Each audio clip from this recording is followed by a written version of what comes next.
Alors bonjour Tarek Anaimi, vous êtes le responsable compte France pour Tommee-Tipeee. Est-ce que vous pouvez me présenter rapidement l'offre de l'entreprise s'il vous plaît? Donc, en quelques mots, Tommee-Tipeee est présent sur 3 marchés principalement. Donc, on est présent sur le côté biberonnerie, où ce qu'on apporte en fait au marché, c'est une approche premium et plutôt pro-allaitement. On a une partie hygiène avec un gros best-seller qui est maintenant connu partout en France. Donc c'est les poubelles à couches avec la marque Sangenic.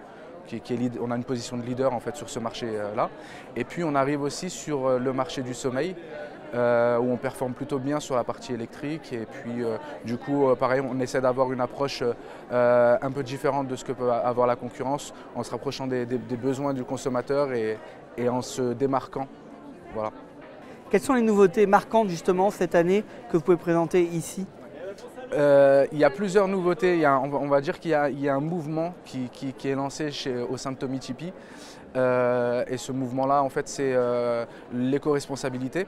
C'est-à-dire qu'on essaie de tourner nos produits dans une logique de respecter l'environnement, que ce soit dans le choix des matériaux. Donc c'est le cas pour la poubelle à couches Twist & Click et Simply, donc on a 2 gammes, où elles sont constituées à 98% de matériaux recyclés et recyclables. Et puis c'est aussi vrai pour la partie textile.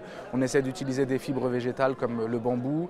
Au niveau des emballages, réduire les emballages au maximum et dans le transport, donc toute la chaîne logistique. Et donc ça c'est vraiment la très grosse nouveauté, c'est les poubelles à couches recyclées et recyclables. Et puis en plus de ça, on a réussi à ne pas avoir d'impact en termes de prix pour le consommateur. Donc il a quelque chose d'éco-responsable au même prix et avec la même efficacité technique. Comment trouvez-vous ces rencontres Passion Bébé 2021 et qu'est-ce que vous attendez des enseignes ADBB et Aubert? Tout d'abord déjà c'est quelque chose qui nous manquait beaucoup parce que on n'a pas eu de rencontre l'année dernière. Donc le contact avec les magasins c'est quelque chose c'était assez compliqué ces derniers temps du fait du contexte, voilà, je ne vais pas rappeler tout le contexte.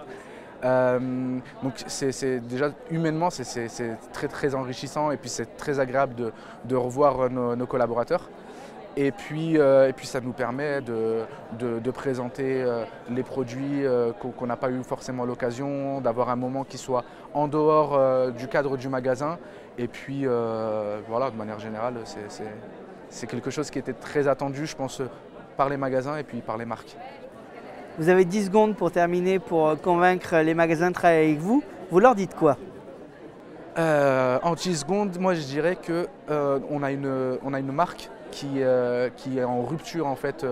On essaie de créer la rupture à tous les niveaux, que ce soit au niveau du design de nos produits, que ce soit au niveau de la communication.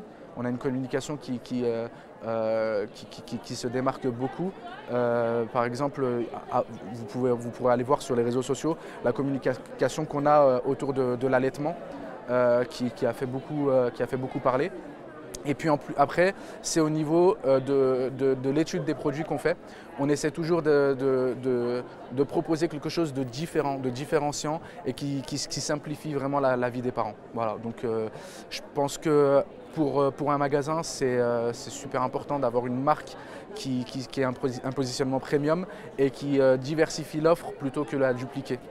Et puis après sur le salon, il y a 10% de remise supplémentaire en dehors des offres promotionnelles qu'on a, des displays, etc. Mais pour avoir le détail, il faudrait venir sur le stand numéro 7. Merci beaucoup. Voilà, je vous remercie.